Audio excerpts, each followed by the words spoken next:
Bismillahirrahmanirrahim. Assalamualaikum warahmatullahi wabarakatuh. Alhamdulillahirabbil alamin wassalatu wassalamu ala asrofil anbiya'i wal mursalin wa ala alihi wa sahbihi ajmain amma ba'du. Segala puji hanya milik Allahu Rabbi. Segala zat yang maha ghafur, yang maha syukur, yang telah memberikan beribu-ribu nikmat yang tidak terukur.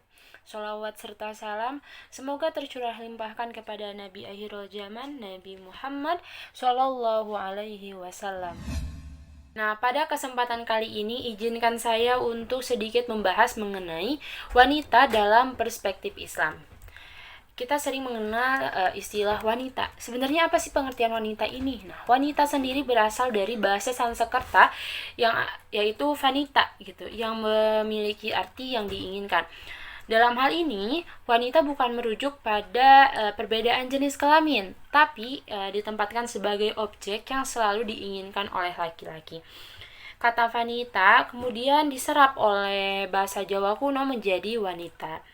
Sementara itu, dalam Kamus Besar Bahasa Indonesia, wanita ini memiliki arti perempuan dewasa. Nah, kita lihat ke zaman dahulu, wanita bagi masyarakat Yunani pada zaman dahulu hanya barang yang bisa dengan mudah diperjualbelikan, yang tidak memiliki hak sedikit pun gitu. Karena semuanya hanya dimiliki oleh kaum laki-laki.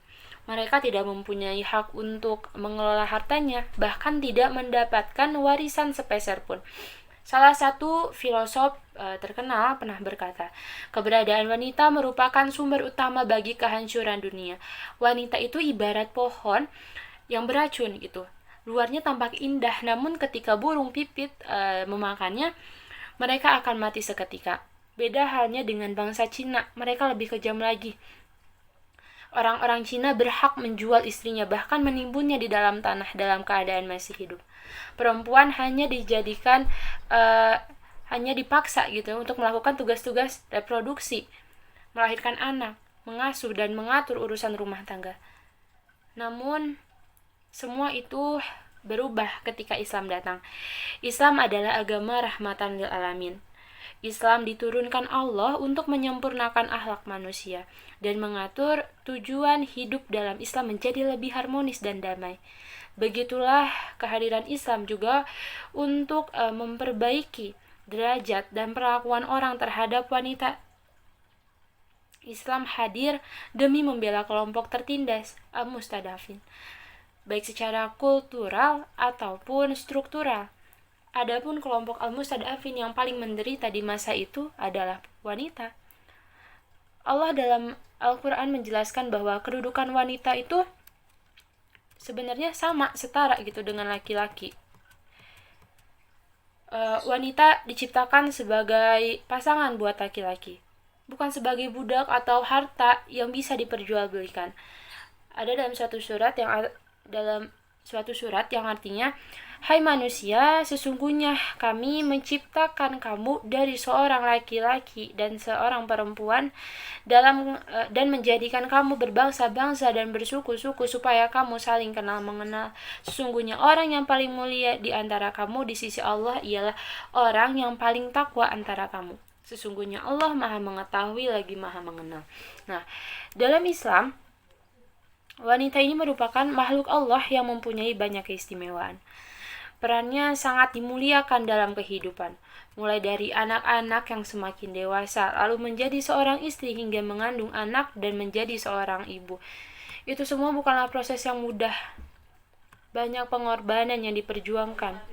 Islam selalu menempatkan wanita sebagai makhluk yang mulia dan harus dijaga, karena wanita itu bagaikan batu bata. Ia adalah pembangun generasi manusia. Maka jika kaum wanitanya baik, maka baiklah suatu generasi. Namun sebaliknya, jika kaum wanita itu rusak, maka rusak pula generasinya. Nah, pada dasarnya wanita adalah madrasah pertama bagi anak-anaknya, al-ummu madrasatul ula, di mana wanitalah sebagai sosok pertama yang akan menanamkan norma-norma kebaikan sekaligus menjadi teladan dalam bersikap gitu. Nah, dalam hadis yang diriwayatkan oleh Abu Hurairah radhiyallahu an, Rasulullah shallallahu alaihi wasallam bersabda, Dari Abu Hurairah radhiyallahu an, dia berkata, ada seorang laki-laki datang kepada Rasulullah Shallallahu alaihi wasallam dan bertanya, "Wahai Rasulullah, siapakah orang yang paling berhak aku perlakukan dengan baik?" Rasulullah menjawab, "Ibumu, ibumu." Ibumu, lalu siapa lagi? Ibumu, siapa lagi? Ibumu, lalu siapa lagi? Ayahmu.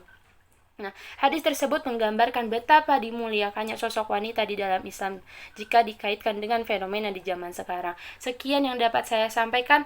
Mohon maaf bila masih banyak kekurangan. Wassalamualaikum warahmatullahi wabarakatuh.